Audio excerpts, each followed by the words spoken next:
when someone throws shade at you, it's because they are trying to get something. They're trying to get a reaction.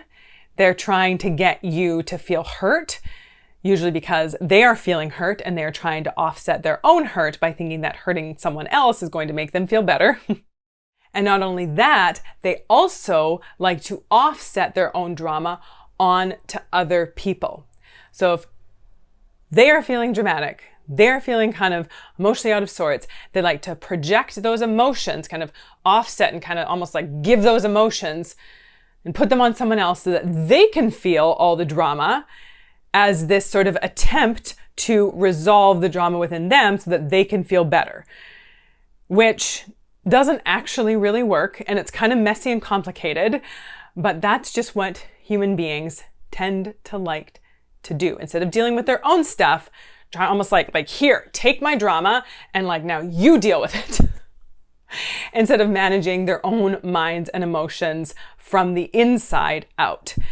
But regardless of why someone is doing it or how they're doing it, if someone is being judgmental or critical or not treating you very nicely or not saying very nice things, being rude, and you don't want to be reacting to it, you don't want to be getting pulled into their drama, you don't want to receive the drama that they're trying to put onto you, and you just want to like return to sender, like not mine, that's yours, I'm not taking it on, then these steps that I'm going to teach you are going to help you learn how to do that, how to stop being reactive, right? Because our reaction is just our acceptance of that person's drama that they are putting onto us. Other people don't create drama for us.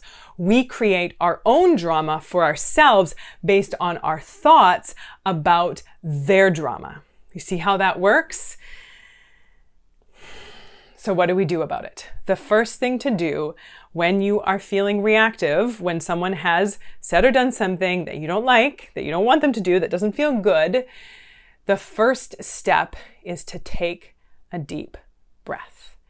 Just take a minute and regulate your system, because often when that happens, you start to go a little bit into that fight or flight mode where your heart rate might increase, your breath might become more shallow, and you might be starting to feel even like a little bit threatened or a little bit panicked. And so to regulate yourself from at the physiological level, that's going to help regulate you at the cognitive level and allow you to think more clearly through what's going on, which you need to do if you're going to be less reactive and more responsive or even non-responsive to someone, then taking that big deep breath and regulating yourself at the physiological level will help you access the part of your brain that you're going to need for the next steps. So then the next step is to get curious. Ask yourself why this comment or this behavior or this statement or what this person did is bothering you right now. I'm going to ask you to go deeper on this one, and I want you to ask yourself what you're making this mean. So let's say that someone says, we'll just give a very simple example. So let's say someone is like, "Oh, Julia, you're stupid." And then I get all upset about it, right? And I get all reactive, like, "No, you're stupid. And who do you think you are? And you can't," like whatever that is. I get reactive to it. And so the first step is to take a step back and say, like, why am I getting upset? And you might be thinking, well, that's obvious. Somebody called you stupid. But no, that's not the end of the story. Someone calling me stupid doesn't have to get a reaction out of me. It's just words. It's just S-T-U-P-I-D. It's just 6 letters put together into a word that someone has decided to express in my vicinity using my name in the sentence. That's it. And so it's not them calling me stupid that is making me upset. It's what I am making that mean. So what are my thoughts about these, Julia, you are stupid, about these 4 words? What are my thoughts about these 4 words that this person has said to me? Now, I might start to feel really upset because I'm like, oh my gosh, they think I'm stupid, which means that I am stupid.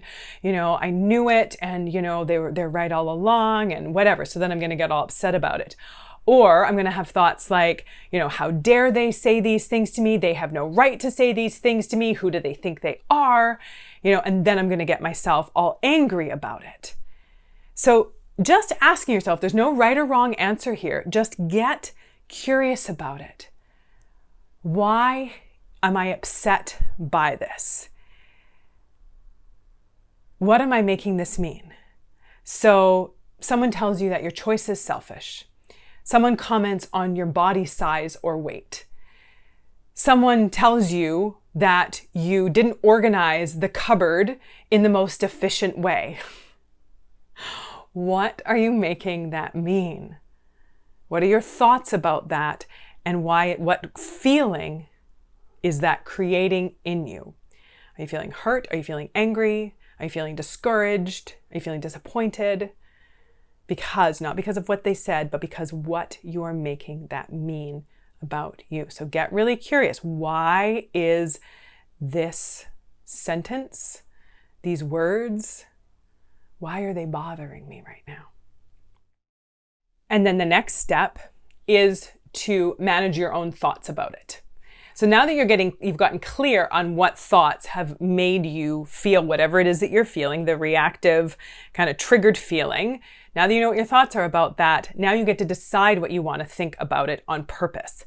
So let's say someone calls me stupid and I'm all upset about it because I'm like, oh, this must mean that I'm stupid. Instead, I could think, you know what? I know that I'm not stupid. And I don't know what that person has going on or why they would say that, but I know that I'm not stupid.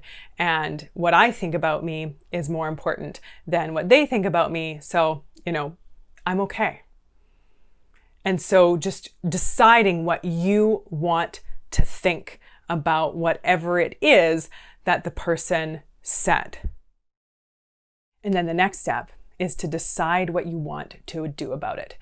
Maybe you want to actively engage and you want to set a boundary and you want to say like, hey, please don't say things like that. I don't appreciate it. I don't like that. I'm going to ask that if you're upset with me, you tell me what's going on instead of calling names.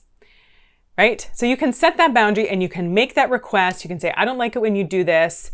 I would like this instead. And setting boundaries, that's a whole other process. Learning what that looks like and how to do that, that's a whole other process. But that just sort of gives you a little bit of a taste of that, of how you could handle that. The other thing that you could do is just ask yourself, do I even want to engage this? If I have sorted out my own thoughts about it, so let's say, my mother comments on my weight. And I could be all offended by it and I could be all upset about it, or I could just say, you know what, this is my body. This is a human body. My size does not define my worth, and my mom's anxiety or my mom's fat phobia or whatever that is up to her, and I'm going to leave that with her. But I am just going to manage what I think about my body instead of letting her decide or define that for me. I just be like, you know what? I'm just not engaging in this conversation any further. And you say nothing and you're just like, I don't need to. I've asked her to not make comments. I've set that boundary. She hasn't. And so I'm just going to not think about it or worry about it. I'm just going to kind of move on. I'm not going to engage it. So this can look so many different ways. If, someone kind of brings things up and sort of is projecting their anxiety onto you, they're being critical, they're, questioning you in sort of these undertone of like passive aggressive or critical ways, and you've asked them not to, you've explained yourself before, but they still keep doing it, you can just choose to be like, I'm just not engaging. I'm just not available for this conversation. The other thing that you can do is, if you want to, you can explain yourself, right? If someone is criticizing the way you are loading the dishwasher and you're all upset about it, like, how dare they try to control me, you can manage your thoughts and be like, you know what? This is not about me. This is about their own need for, control based on their own anxiety. And it has my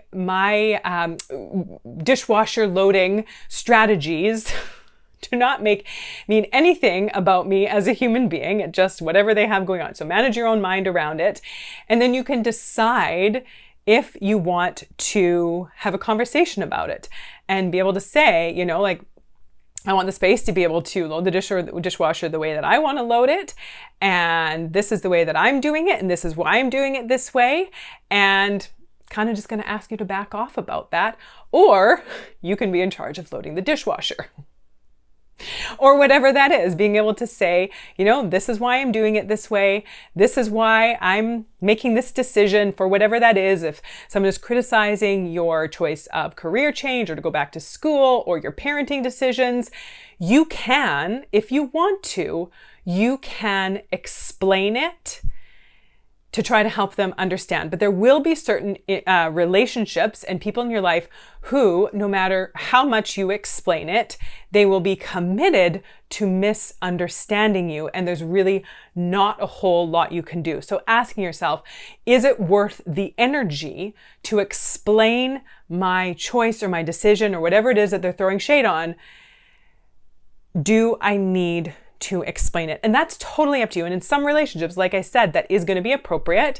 We sit down and have a conversation with someone and help them understand. If you know that that person is open to that and interested in that, you can use that as a relationship building experience. But I'm talking more about those times with people in your life who you know that it's not going to go anywhere. It's going to probably end up in just a big fight. It's not going to lead to anything productive. So you're like, I am going to save my energy and I am just going to not. And then the next step is to let that be that. However you decided to deal with it, let that be that, leave it, and move along with your life. Because I know that if you have a human brain, your human brain probably likes to replay and rethink about what you said and what they said and what happened, and likes to kind of ruminate on it and kind of like, did I say this right? Did I do this right? What if I had done this? What if they had done that? And we just do that.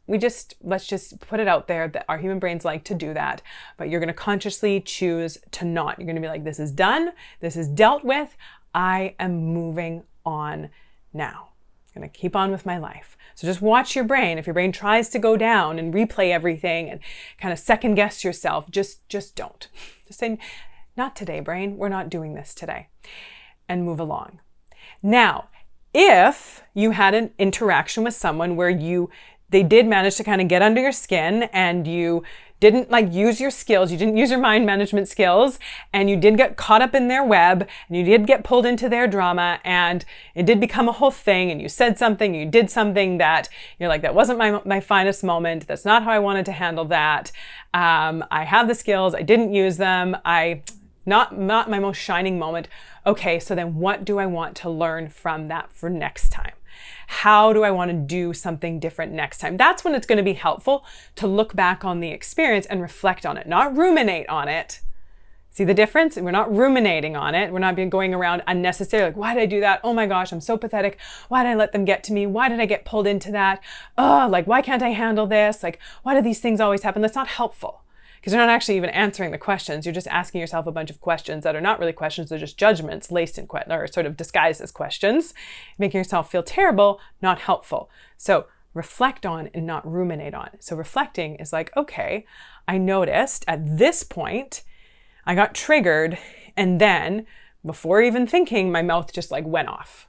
Right? And I reacted to it, or I noticed myself over-explaining when I didn't need to, or trying to justify when it wasn't necessary, and it just felt icky and I didn't like it, and I want to do something different next time. Here's what I'm going to be more aware of for next time, and here's how I'm going to intend to handle it the next time this person who often says these kind of things or does these kind of things, the next time they do it, here's how I'm going to deal with it. This is what I'm going to be more aware of. Yeah? Getting in charge of how you are thinking and feeling and responding and living and loving and expressing and experiencing your life is what you are going to learn the step-by-step process of how to do in the Shift Society. We take this work that I talk about on my channel, we take it to a deeper level. And you also learn new material. You learn a 5-step process that's going to teach you how to manage your mind and emotions, no matter whoever or whatever is going on in or around you. No matter what is going on in or around you, that's what you're going to learn how to do. get more information about the Shift Society, the link is about right down there. And also, if you want to, again, learn how to be less reactive, not get so caught up in whatever thoughts your brain is thinking and getting you all kind of worked up about stuff, and you want that space to be able to kind of take that minute to get clear on what's going on and to be able to manage your mind and emotions, then you can get started with my free 10-minute guided mindfulness exercise that's going to walk you through an exercise that is going to just teach you how to create that space in your brain so you're not getting so caught up in whatever thoughts our dramatic brains like to present to us on a regular basis. Always good to have you here. Let me know what connected with you. Say hello in the comment section below. And until next time, take good care.